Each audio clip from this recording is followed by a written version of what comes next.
Welcome to Ask Dr. Doreen. This is the wonderful time every week, Wednesday mornings, that we get an opportunity to sit down with Dr. Doreen Granpeesheh. Thank you so much for Shannon. being here. Oh, it's my pleasure. I love being here. I'm learning so much from having this time to spend with you, and I know you guys have written in and said that you're learning a lot too, so thank you for taking the time. Oh, it's my pleasure. I hope we get to help some families, although it's very hard sometimes to respond to the questions because every child is completely different, but thank you for reminding us of that, and I certainly appreciate how you respect the fact that each child is individual, and we always want to remind people at home that we don't want to appear to be giving child-specific advice. Yeah. It's too short of a forum in which to really know what's going on with your child, but you give great tips, and you're so considerate and looking at the questions that people give and giving a really comprehensive answer. I try. Thank you. Well, I think you're very successful at it. So without further ado, I want to get to a question that I promised a viewer earlier in the week that we would get to this week. It's a two-parter. So we'll start with the first part. We live in Bellingham, Washington. I have a 34-month-old girl, which I think is likely within the autism spectrum. However, I could not get an appointment to get her assessed until February 26th. And this was written last week. I looked at Seattle and have another appointment, but not until April. I would be willing to pay to accelerate this, but can't seem to find options. I would like to start ABA myself regardless. Are there any recommendations you can give me to accelerate the assessment date? And then they later had a question about skills on their own, which we'll get to in a minute. But I especially wanted to hear from you. We talked about this a little bit on the air the other day, how the process of starting is sometimes so lengthy. That's so crazy. I had no idea. I mean, I honestly, that's just crazy. Okay, if cost is not an issue for you, fly down and I'll see you next week. There you go. I mean, that's number one. Okay. But if it's hard and you have a date coming up that's relatively soon, I think you said February 26th. That's about a month. I mean, and honestly, that's crazy because just waiting every month matters at this point, but your child is almost 3. I guess it's hard to say this as well, but I mean, a psychologist or a psychiatrist or a neurologist or a pediatrician should be trained to be able to at least help with just the initial diagnosis. In terms of what to do after that, it's just the mom that comes across like with someone who says, I'm already interested in getting things going myself. You're one of those moms I want to work with. You're one of those moms that is just ready to go. And honestly, all I can say is whether you come down and see me and I give you a diagnosis and a treatment plan, or you see someone else, yeah, please do engage and get going. If your child is pretty young, then I would say, your child must be mild in symptoms because otherwise someone would have noticed things a lot earlier. Your child's almost 3. So assuming that your child has some skills, and that is why it's a little bit difficult to get the correct assessment or diagnosis, then you will be very successful if you start with the CARD program through skills. We are happy to train you on skills. We're happy to send you a remote supervisor who will fly back and forth and see you. We can train your staff out there. That's our remote services. And we can hire and train people for you. We can do all of that no matter where you are. If there are employees, they will be heavily trained. We will then be able to get all sorts of funding as well for that. If they're your employees, we will continue to train them. We will continue to supervise people and come out. We've been doing this for as long as I've had CARD. I mean, many years. So you can have programs going. I don't know the exact area, and I don't know if there are other sort of experts in the field. But I actually looked up, because this person also emailed us, and I kind of looked up some different websites and saw that there are many registered BCBAs in the area. Okay, but BCBAs can't assess or diagnose. Right. So the problem is that if you have registered BCBAs out there, that's terrific. They might be able to help with a comprehensive program, although maybe they won't. It really depends. Right. When we bring... and it doesn't specify specify on the website. I just went to check and see, Right. because sometimes, it gives me a gauge of, are there a lot or is there a little? And a lot of times, though, you don't know whether they're people who have experience with autism. Right, and what experience they have with autism. And I mean, we had a young lady join us some time ago who had worked 7 years for a school district as a BCBA. So 7 years working at a school district as a BCBA, you would imagine that they have a tremendous amount of experience. They had never once worked with a child. They were parent training. They were teaching behavioral theory and lecture to parents. They weren't even really training. They were just educating parents, and they had never worked directly with a child. Wow. So with autism, and everything is possible. If you're part of a group, I guess you can sort of say things about the group and you're not offending anyone.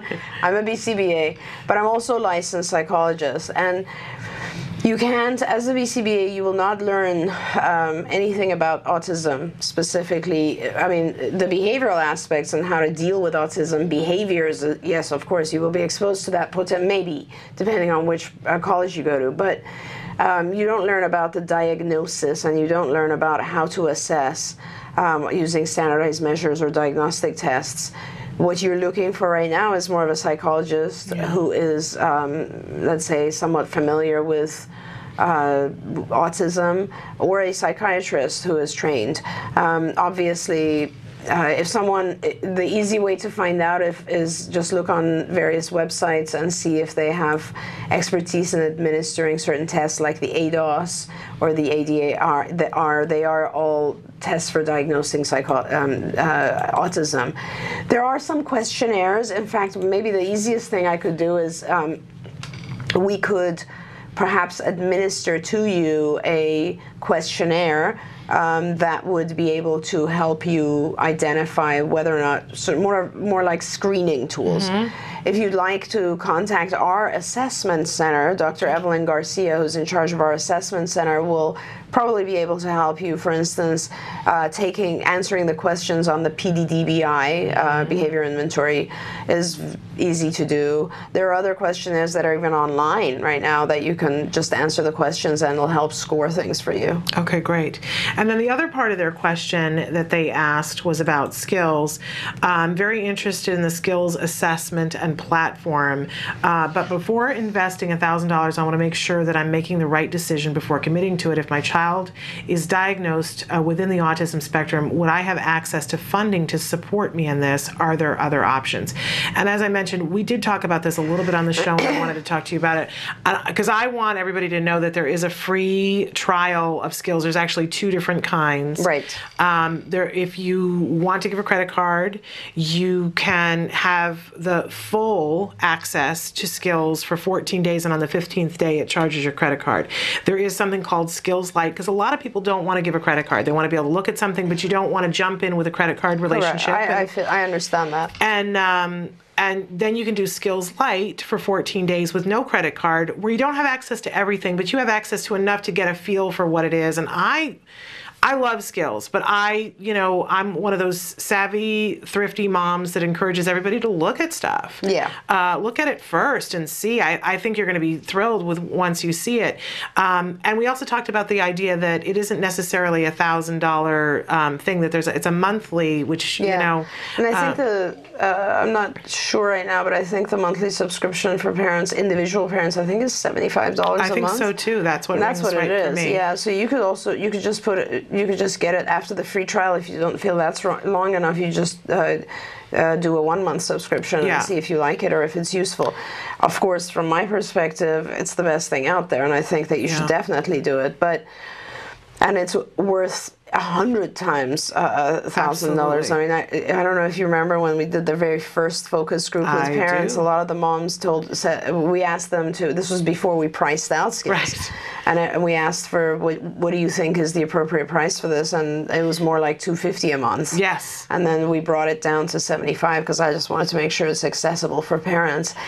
Whether or not you have funding in your state, I'm not quite sure, but you can look on the Autism Votes website, which is part of Autism Speaks, and they have updates about every single state. So you can look and see if you have insurance funding. If you have insurance funding there, and if we are involved, for instance, or if you use one of the BCBAs there, then yes, you will have funding for all of it.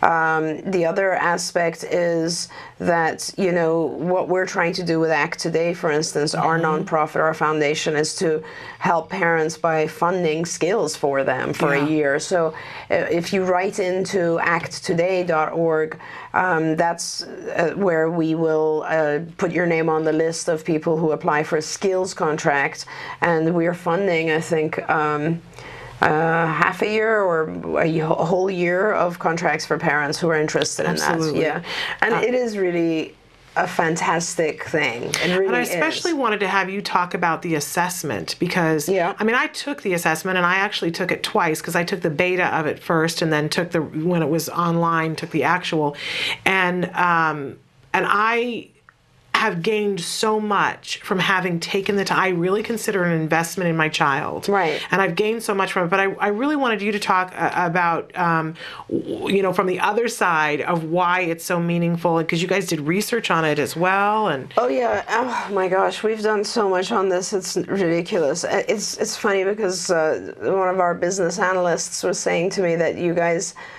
became so completely obsessive when it came to this thing, to skills. And we did, you know, the whole thing started out in one place and ended up in another because we spent approximately 15 years or so. At one point, we had 24 people working on this for a couple of years, actually, where they were researching and looking up specific skills that a child should be able to do at a certain age. And this doesn't really exist. I mean, there's a few developmental assessments out there, but they don't even go, there's nothing that comes close to the level of detail we've gone into in terms of everything a human being should be doing at each year. And then we went back and we used all of our licensed psychologists, we all contrasted it to IQ tests and language tests and adaptive tests like the Vineland and social skills testing, standardized testing. And we made sure that the age norms that we're putting into our system are accurate and correct. And if there were so many skills that did not have an age norm anywhere published in a book, article, nothing. And we actually tested those specific things and to develop age norms for our own kids, and we decided, okay, this is pretty accurate.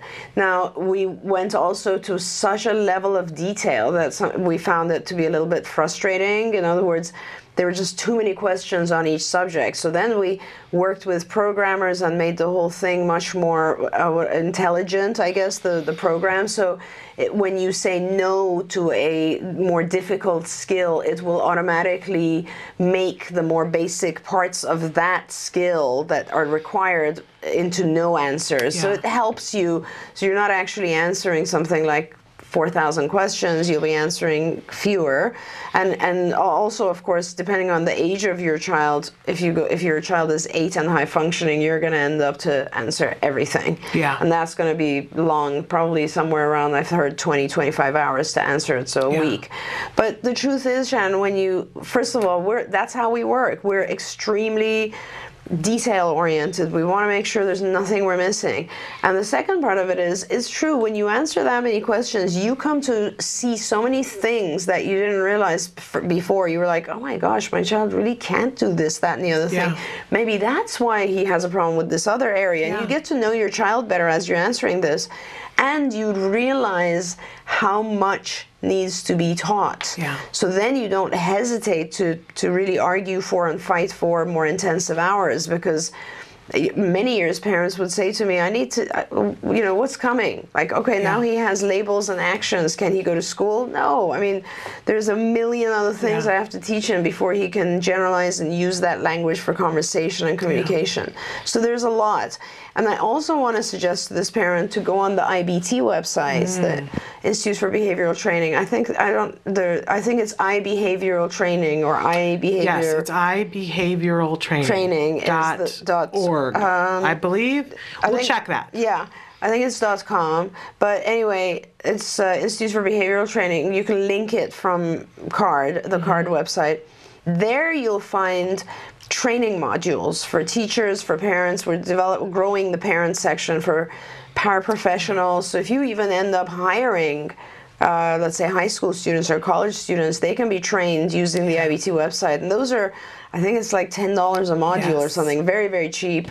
And that you own it and you can use it repeatedly, and it is online and video-based training for the people who will be working with your child. About very specific topics, too. Very, so you very can go specific. in and pick and choose Many and say, hours. here's what I want to learn and what I want to focus on. I want to know, though, in terms of the assessment for skills, am I right in assuming that the assessment is more for skills is to find the roadmap of what lessons to choose? It's not to assess whether your child has autism or a specific diagnosis. Correct. So we want to be clear about that. Right. So a few years ago, I also designed another test that we ended up calling the Autism something questionnaire. As you can tell, we didn't use it. AST, was it Autism Spectrum Questionnaire, a screening questionnaire, something like that. We didn't have enough time to go into validation of that, so we didn't put it out, although other people did. It was out on the Generation Rescue website for a while. It might be still, I don't know. But it was a questionnaire for parents that helped with diagnosing, and that's really easy to do. But the skills is a skills-based assessment. It is not for the purposes of diagnosing. It is not just for kids with autism. It is every skill you need to have, or you typically would have at a given age, in all areas. Let's see, language, play, social, cognitive, executive functioning, motor, adaptive, and I'm missing another one. There's so many of them. So did you say social skills? Yeah, social. I mean, there's a lot of, maybe I missed it. There's everything you need, and it's very, very discrete skills that need to be taught. Yeah. And so when you say, it's just questions. It's like, can your child do this? Can your child do that? And if you say no, then that item is connected to a pool of lessons that will go into your shopping cart or your supermarket of lessons and will stay there for you. That means your child doesn't know how to do this. This is how you teach it. Right. And here's some video samples of how you teach it, and here are your IEP goals and your lessons and everything you need. And if you say yes, then that lesson leaves your child's program. You don't need it because he already knows. They can do it. And if you say, I'm not sure, it goes into another pool called probes, and then later on we tell you how to come back and test it and see if your child actually can or cannot do it. Yeah. And I just have to say that when I took the assessment, I don't think I saw the bigger picture.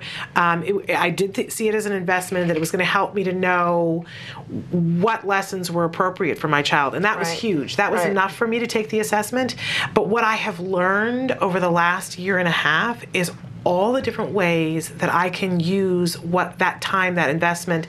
And I said this recently, that I went to Jem's most recent IEP, and it was a different experience. Right. Because I didn't, normally for me to prepare for an IEP would be 2 to 3 weeks and staying up really late at night to be as prepared as I wanted to be. And then I would still walk in and be at sea. Right. And I'm a former teacher that has sat on the other side of an IEP. But knowing they give you those goals, and you don't know what's age appropriate and what's skill appropriate for your child. You just don't. Right.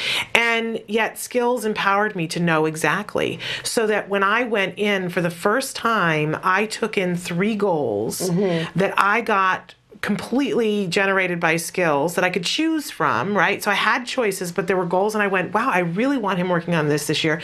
I took in 3 goals that I wanted him to do during lunch and playground time, and they were in the language, because skills did that for me, and walked in, and it changed everything. Yeah. It changed everything. Right, and it's really good. And now that we have a lot of the teacher training in place at IBT as well, I think it empowers teachers as well, because they can print everything, they can download exercises, they can do all that sort of stuff, and it's very, very good. Parents have given me feedback both ends. There are some parents, you sound like you would be one of them, the parent that's written in, excuse me, who really enjoy the obsessiveness of this skills. They like the detail orientation of it. And there are other parents that say it's just too much. It's like, it's too much. It's overwhelming. And so some of those parents have given me feedback, as you know, and also on the show before, that have said it would be great if you could split it up or just subdivide it into areas or lessons or whatever. And as we're talking, I just figured out how to do that very fast, because I kept thinking, how am I going to subdivide this? But then I realized all we really need to do to make people less overwhelmed, I suppose, is to have the assessment, the core, the fundamental assessment question, and then, you know, can your child do this? And if not, then link it to the lesson and all the stuff that has to do with that area, and do 1,000 of those, because there's literally about 4,000 plus lessons in there. So it would be an interesting library, but nevertheless, it would be very, very useful, I think, to parents. Well, and it's interesting because I do think different brains work different ways. Right. I love it. I love it. It's been so useful to me, and I've used it in so many different ways. I think it's empowered me so much. The one thing I wish it did more for parents, and I think the new format that I'm thinking will do that. You know, if you go into skills, and if you're using skills, if you're already a user, there's a section in the front that allows you to go and look at all progress charts and lessons and everything, and see how your child's doing. And in one of those pages, it shows you the detail of every area. So it sort of says like executive functions, and it lists all the different areas, and it shows the progress your child has made in each area. And that is one of the things I like, because if you click in each area, you'll see the whole list of lessons within that scope of any domain. And I wish there was a better way to visualize all of that for parents. It's just so much material that putting it on, like, let's say one screen is overwhelming. So, you know, you have this, you know, on that screen we have, like, you know, cognition, language, executive, social, etc. And then below it, all the lessons within each area, and then within each lesson, hundreds of individual lessons, and it's a lot. It's a lot to do. But there is one progress chart that I'm thinking of, though, that has a bunch of things on it that I really look at that as the snapshot of where my kid is, that it shows me on the assessment what I answered no to, and then it shows me what he mastered, and then it shows what he generalized, and I can see how close I am to the bar at the top, which is when we're caught up. I know, and that should be more, I think, visible, I guess, on the screen. It's a nice way to look at it, because you start out with like one bar that shows all the things you have to teach in this area, and as he masters, this bar increases, and when it reaches the he didn't know any of these last year, you know, then you're done, and it's so terrific. It is an amazing thing. In any case, we should probably take a break, and when we come back, we're going to be answering more of your questions, so keep them coming in. We'll be back more with Dr. Doreen Granpeesheh after these messages. Welcome back to Autism Live and Ask Dr. Doreen. We're here with Dr. Doreen Granpeesheh, a true visionary in the field of autism. Thank you so much for being here. And we have another question from a viewer. This is really interesting to me. Dr. Doreen, is it true that how much a child performs in the first few months of starting ABA determines how much the child will benefit from ABA? Thank you so much for your time. That's a really good question. And yes, it is. If you have a really good ABA provider. Okay, that's a pretty big asterisk. Yeah. So, and it's not necessarily the first few months. There's several different phases, I would say. So, you're looking for certain things in the first approximately 6 months. You're looking for the development of skills like basic vocal imitation. Imitation is a very, very hard, it's like a big step. If your child can imitate, then there's a whole ton of other things that he or she can learn. The next one is manding or requesting. If some requesting behavior occurs where the child is somehow, verbally or non-verbally, it doesn't matter, requesting things, that will take us very, very far. Another big step is tacting, or being able to identify, like labeling things in the environment would be the first one. If your child does that, those take you very far. So yeah, the first 6 months are a pretty critical period of time to look at, because it does establish kind of an idea of how far your child's going to go. But having said that, you need to be 100% certain that your ABA team is fantastic, because sometimes our kids get stuck and you change things in the program, and then the child just shoots up in their learning. So it's not always true that the first 6 months, often also in the first 6 months, we're looking at things like we're learning the child's process of learning. We are learning about the child. So we're trying to figure out, is this a visual child? Like sometimes it'll be my child doesn't make any progress or very little progress in 4 months. And then what I'm doing is the next couple of months I'm evaluating if this is a child who is able to receive information auditorily. Do I need to do something with... Do I need to do something more with visual? No problem. So that really does kind of influence how your child is going to progress as well. The program itself needs to be watched, I guess. Okay. And then the other aspect of it is, you doing okay there? I think I got a floating in the air. Sorry. Keep going. No problem.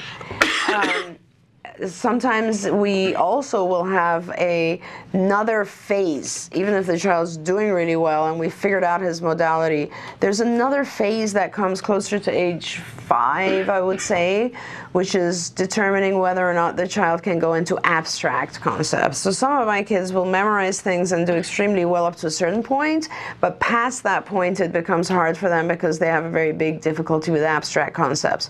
But nevertheless, it's a combination. It's your child's abilities, but also your program. Like it really does matter how the people are programming.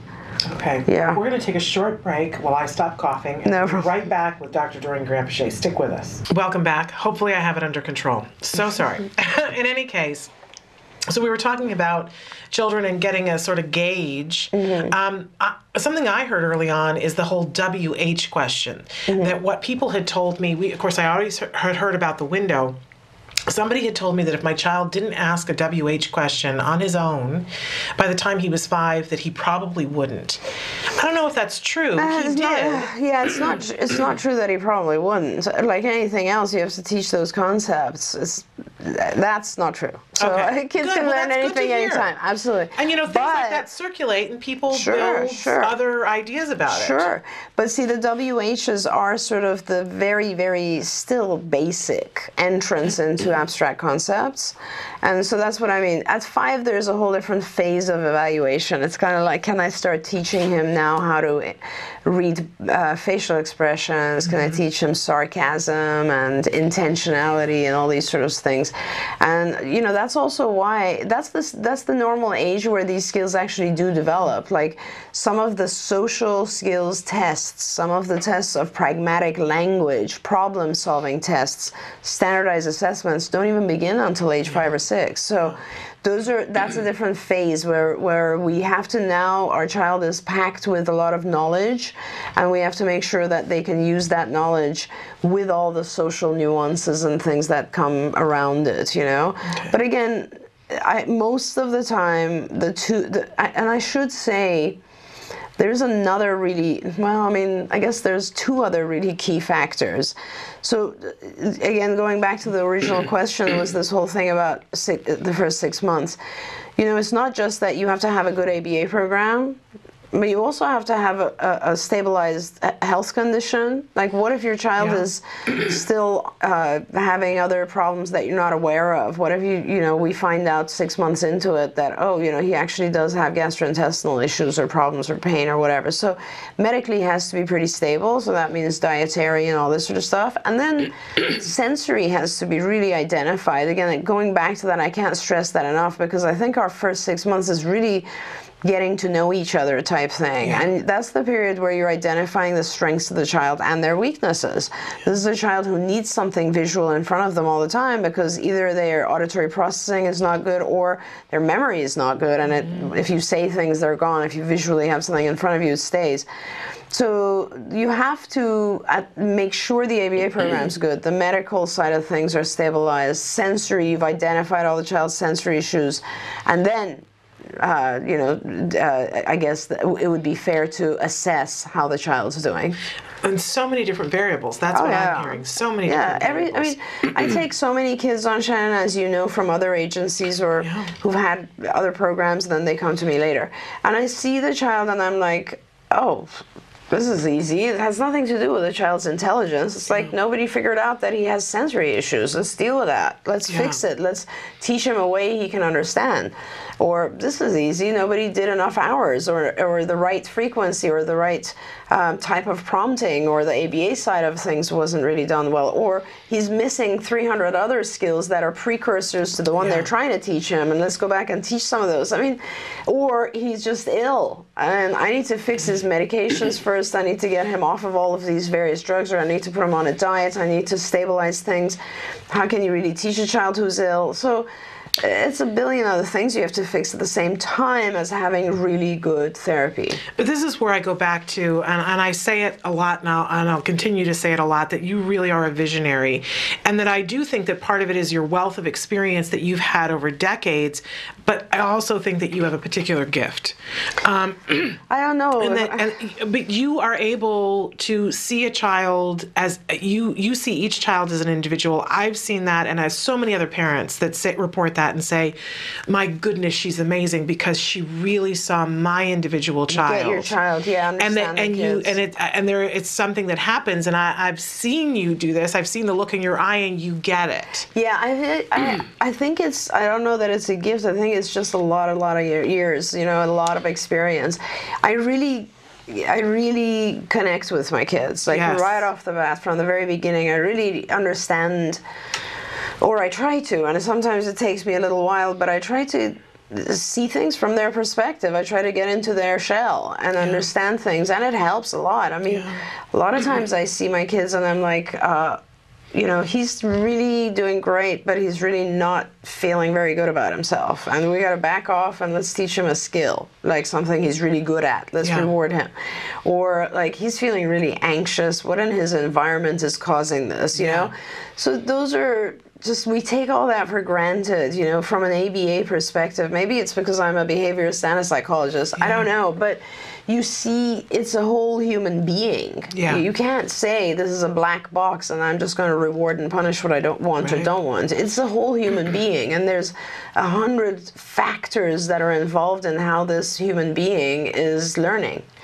So. And I just realized, you've heard the expression before, you can't give away what you don't have. Yeah. And you are brilliant at perspective taking, and I think it's one of the reasons why you are the quintessential teacher in perspective taking, because you are able to do it. Yeah, I do it a lot, and I do it too often, which is why all my friends make fun of me and say, like, you just feel sorry for everyone.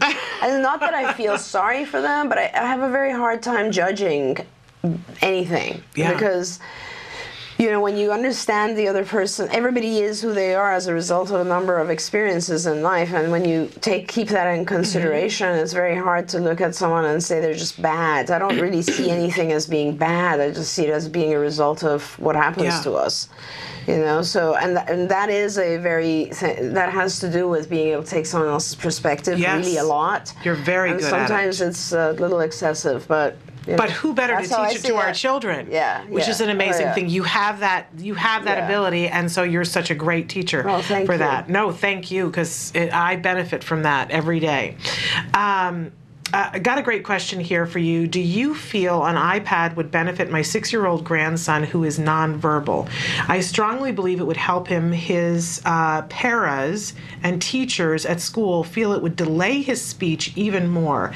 I urged his daddy to get him one, and he loves it. I feel he will benefit. Yeah.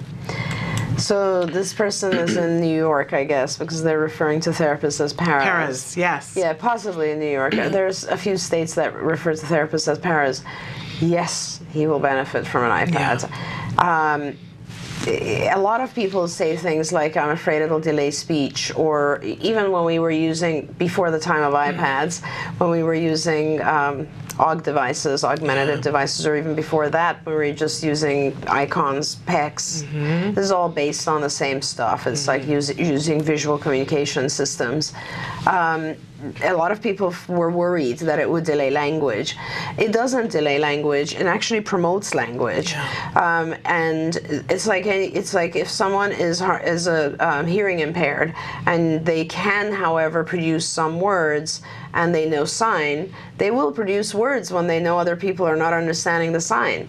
but they'll use the sign because it's a lot easier than producing words. So you compare the iPad icons with vocalization, and that will promote the vocalization. So I highly recommend the iPads. You know, there's all sorts of technology coming in right now, and as I said, I am so excited because this year I'm really, I can see it coming, that I'm just going to be totally delving into technology. We already have a lot of stuff that we're doing. We have programs out, lessons out already on the iTunes library even, but we're heavily getting involved in using iPads and want to develop some stuff that will really help our kids. Yeah. And we've shown a video before. Taka was part of a study that they just did about kids who had traditionally not done, they'd made progress but hadn't made the substantive progress. And they gave them iPads and combined it with ABA with amazing results. And they're getting ready to publish. And you watch the video and it just brings you to tears. It's just absolutely amazing what's possible for our kids when we take what we already know and put it together with technology. They can fly. Oh, it's crazy. It's like what we're doing is essentially programming these computers to do the things that our kids have a hard time doing. And it is incredible. It's just really amazing. Life-changing, absolutely life-changing. Okay, we also have a question from somebody asking, how do we control our son's self-injurious behavior? And I just want to give, because that's all the information that's there, and I want to remind everyone that this is a perfect example of not being able to give child-specific information because there isn't enough information. It would be a disservice to the child. But self-injurious behavior is a big topic, and I know that there are some helpful things that you could say. Yeah, definitely. And I have to say that I haven't really seen a whole lot of actual self-injurious behavior, let's say in the last decade or so. I mean, way back we're talking the 70s and so on, this is pre-deinstitutionalization, and we had internships at various state hospitals, like up here in Camarillo. And that's when I saw real self-injurious behavior, back in the day, really 30 years ago. In those days, self-injurious behavior was something that we couldn't really figure out what was the function of it. Well, why were these kids, other than the fact that, back in those days, the belief was also that a lot of the kids had very high pain thresholds. So they would not respond the same as we do to pain. And so the concept was, the theory was that they're doing these self-injurious behaviors in order to feel something. Okay? Now, let's just put that aside because that's very old and doesn't really apply anymore to what we're seeing these days.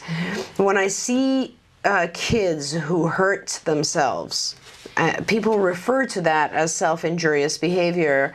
It isn't. It's not the same as what we were seeing back then.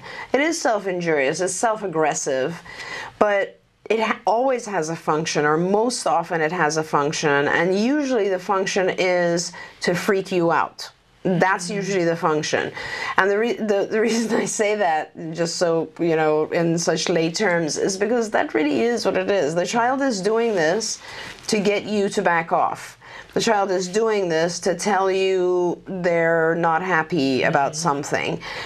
Again, as any behavior, and we've talked about this on multiple other shows, any challenging behavior is usually a form of communication. We see it as a form of communication. So the only real true definition of self-injurious behavior is if you have a child who left alone with all their favorite objects in a room, would still bang their head on the table or on the wall. So that's self-injurious behavior. Cutting, yeah, probably it comes very, very close to that. Okay. It's the act itself produces its own reinforcer. So it's an intrinsic set of motivators and reinforcers. Most often, though, it's not that. Most often it is just trying to get you to understand that they're really upset. That's really what it is. And so when you have a behavior that is more like, so that could have multiple functions, right? I will hit my head on the wall because I'm in the classroom and I don't want to be here. And I know that when I do this, everybody looks at me and it freaks the teacher out, and so they let me go. Yeah. That works. Hitting my head on the wall is enough of a, I guess, stimulus that will disrupt the whole thing and get me out of here, which is ultimately what I want. So there's that process, of course, can be applied to different scenarios and situations. So what you do in your case is you identify the function, like when is the child self-aggressing, and is it right after a demand? Is it when they want an object or some attention? Is it when they don't want to give something up? Is it what would they otherwise say? If the child had language, how would they communicate it? And then you teach the child a more appropriate way to make that communication, and you don't give in when that behavior occurs. So if the child hits their head on the wall to get out of a scenario, you don't let them get out of a scenario. Instead, you teach the child to, let's say, touch an icon or hand you something that says, I want a break, or even say, I want a break, and you take them out for 5 minutes. Again, it goes back to make the situation more fair. Reduce demands, prompt, teach the more appropriate behavior, and then reward. Would you say it's fair that whenever you have a situation in which your child is getting injured or injuring themselves, that's when we should call for extra help, get a professional? Yeah, because, well, I mean, I don't know. Some of the kids, they are little, it's easy to stop them from something, you block it, and it's pretty straightforward. But again, I'm coming from a perspective of someone who's done behavior analysis my whole life, so I don't know how difficult it is. I think it's pretty difficult for parents because it scares you. Yeah. I think when you see your child doing something like that, it's just shattering, and you're like, oh my God, what's going on? And our tendency is to really load on the reinforcers when you see that, right? Your child hits themselves. What do? You go and try to cuddle them. Stop that, sweetie. Don't hurt yourself. Or you really back off. You panic. Yeah. And what you're doing is the reverse of what you actually want to do. Because the child will now learn, oh, I get a lot of attention when I do this. It's like any other typically developing younger child. Yeah. They will perhaps scream, you run in. And, remember I said a parent actually brought this to my attention and said, when our kids are babies, when we have infants, they cry, you run in. You figure out what they need. With autism, with typically developing kids at a certain age, crying and screaming and all this sort of stuff is no longer acceptable, and our children very easily learn how to communicate instead. With the kids on the spectrum, it isn't easy for them to learn, and we're worried because we know they have that diagnosis, so we enable it for a longer period of time. So, it's a hard process. It absolutely is. I know my big aha ABA moment was after we were probably in our third week, and excuse me, my son was banging his head on the kitchen floor. And I had been through the beginning classes, had a basic, I understood what an antecedent was, I understood what consequences were, but I didn't really get it with what was happening, and especially the head banging. And you know who was at the house that day was Ryan Bergstrom, who at that point, I mean, he still looks incredibly young, but he looked like he was 17 years old. And I remember thinking the first time he came to the house, what is this child going to help me with? Yeah. Really. And Jem did something and he was banging his head on the floor, and it was the time when Ryan was scheduled to leave. And I thought, oh, great. And now the therapist is going to leave, and I'm going to be here with this child. And he banged his head on the floor until he cried, and I immediately ran in and scooped him up. I'm a parent. Yes, and I was holding his head. Right. And you couldn't have convinced me that I was doing anything wrong, except that Ryan said, let's stop for a second. Before I could get to him, I think I'd started to pick him up, and he's like, come over here. And I said to him, oh, nice for you to say that. You're leaving. And he said, oh, no, I'm not leaving until this is over. Right. And he said, I'm going to be the voice in your ear to talk you through this, what to do for this. And the next half hour of my life changed everything. That's great. And I got it, and I went, oh, my goodness. Yeah. I had been rewarding this. Right. Because it was intuitive as a mother. Your child's hurt, you go over. Right. Right. But I think I'm a fairly intelligent person, but I'm really led by emotions, especially as a parent. I don't think I would have gotten it had somebody not been there with me. Right. And I got it quickly. And that's important. See, you just talked about how you modified consequences, right? So you basically did not reward him for that. And so gradually behavior. Did you ever identify why he was doing it? You know, I would love to look back through my notes because I know the team did identify. They the function, identified, sure. and they put us on a regimen. My husband and I. Well, I mean, there were some things around extinction. Well, I mean, possibly he was just doing it because he knew every time he does that, you will go Yeah. and console him. Yeah. And he just wanted attention or Yes. a contact with you, and that's just, attention-seeking function. I was just wondering if there was some other thing, but I think it was a combo platter of attention and that he was escaping a demand that I had put on him. Okay, and that's the typical. Yeah.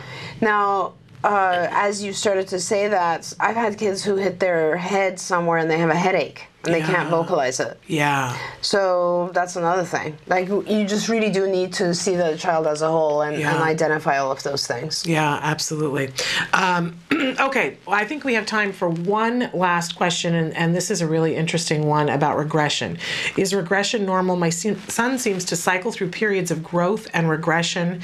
The regression, usually starts with breaking potty training. Interesting. Oh, again, I wish I had more information. I could help these parents more. I wish there was a way we could make this really live, where I could ask questions. Well, in some cases we can. Yeah, Sometimes, yeah. When somebody is watching and, when we're really current with the question, that was a question that came in last That's week. great. So That's they great. may not be watching. But Sure. I'll watch to see if they are watching and I can mean, give us we more will information. replay this show, I think, a few more times so they might catch it. So regression can occur at different times. If it's a pretty significant loss of skills, other skills other than potty training, then I might be a little concerned, depending on what age and what level of function, like what is it that the child's losing. So if it's like early, I'll give a few examples. If it's very early lessons and you're teaching very basic skills and your child masters a few, and as soon as it hits a certain number, they lose those skills, that concerns me. Okay. Because that is a pretty significant let's say, problem with working memory. Okay. And then I would really go and do some testing and check the child's memory, okay, short-term, long-term working, and so on, to see if he's able to retain subject things long enough to add components to it. If it's a regression in terms of behavioral regression, so it starts with losing potty training and then perhaps other types of behaviors that were extinct come back. This is more, again, communication. The child's trying to tell you something. A regression with potty training, now we have to look at that. Regression with potty training in typically developing kids is anxiety. It's just very clear. Any typical child who will go to school and is anxious and nervous, age, let's say 3, 4, 5, so on, will wet themselves, will have accidents and so on, and that's just anxiety, okay? And again, you go back to trying to help the anxiety, make the child feel a little bit more secure. Or if it could be other things that are just, making the child somewhat afraid of their environment. Regardless, there's a lot of things you can do about that. I mean, clearly you put the child, you immediately, as you see it coming, start a schedule again. And you don't make a huge deal of it, because a child who is potty trained for some period of time, it's you don't want to give too much attention when they go off their routine or track. What you're really trying to do is just get them back on track fast. Now, having said that, it could also be something like a bladder infection or some other medical cause that's starting it. So you really need to also pay attention to that. But generally, and I have a feeling maybe what they're referring to is not a loss of skills, but a sudden increase of behaviors that had gone away. And if it's that, then there's something unfair in the environment and your child is trying to communicate that they're not too happy with things. But hey, you should also probably check out the classroom and see if other kids are having potty accidents and now your child's modeling it. Okay. There's a lot of things to rule out to be able to answer that. Okay, lots of different things to take into consideration. Emily, do I have time for one more question? Oh, I do. I have one more time. One more. Oh, this is good. Somebody told me the other day that after everything I've learned, I should become a BCBA. How do you become a BCA? Is it a good thing for a parent to do? Oh, it's tremendous. It's awesome for you to do. I mean, you'll know everything about human behavior. It's crazy. It's not easy. You need a master's degree, and either as part of your master's degree, and your master's could be in some other subject, and then you will go and take a series of courses. I believe it's now, I don't know, 6 or so additional courses that are basic, like really hardcore ABA courses at university level. And if you don't have a master's, then you can get a master's in ABA. A lot of there are some programs that provide almost all or even all of the courses online now. So Florida Institute of Technology is one that we work with. Of course, University of Nevada, Reno has a lot of good classes, but those are not online yet. You really can do that, but once you've done that, you also need a very large number of hours of supervision and mentorship. I don't remember because they keep changing it every year, but I think it's like 750 hours of supervision. So after you've finished your coursework, you also need to do this period of actually seeing individuals, applying the behavior analysis, and does not always have to be in the field of autism, but as a parent, obviously, that would interest you. So you do that, and then after that, you also have to take an exam and pass that exam. It's a process that takes about 2.5 years if you're going post-bachelor's. So it is a little bit lengthy and difficult. But it sounds like you're a parent who's really, really involved, and that will absolutely be a lovely thing for you to do. And there's some job security in being a BCBA right now, isn't there? Oh, yeah. We need BCBAs everywhere. It's a new field. Yeah, it's a new certificate, relatively. And the Center for Autism and Related Disorders mentors. You're saying you need a mentor? We supervise, we mentor. We're just about to do a master's program with FIT where we sent out an email to our own staff. Did I tell you this? Well, I got the email because I was thinking about doing it myself, I must say. Yeah, we're trying to do a sponsorship of some aspects of this. So a lot of our current staff who already have master's degrees, we're paying for them to go get their BCBA, which is the additional coursework, 5 or 6 courses. But we decided to open this up to our staff who don't have their master's yet, who have their bachelor's and even undergrads, and we got 157 therapists at CARD who are interested in getting their master's and BCBA. Right now we have about 100 BCBAs already at CARD, but it's tremendous, and so there is a lot of interest, and it would be fascinating for parents like you, because this is what you've learned to do anyway, and now it all kind of comes together, and it's fun. It's a fun course of study. It really is. Yeah. Well, something to look forward to. And if you're interested, then you can find out more information about it at www.centerforautism. Oh, and also the BCBA website or the board is called BACB, Behavior Analysis Certification Board. Yes. So BACB.org, I think. And we are still going to find out the information for you on the behavioral training, Institute for Behavioral Training, to get you that website. I will get that to you in the next hour.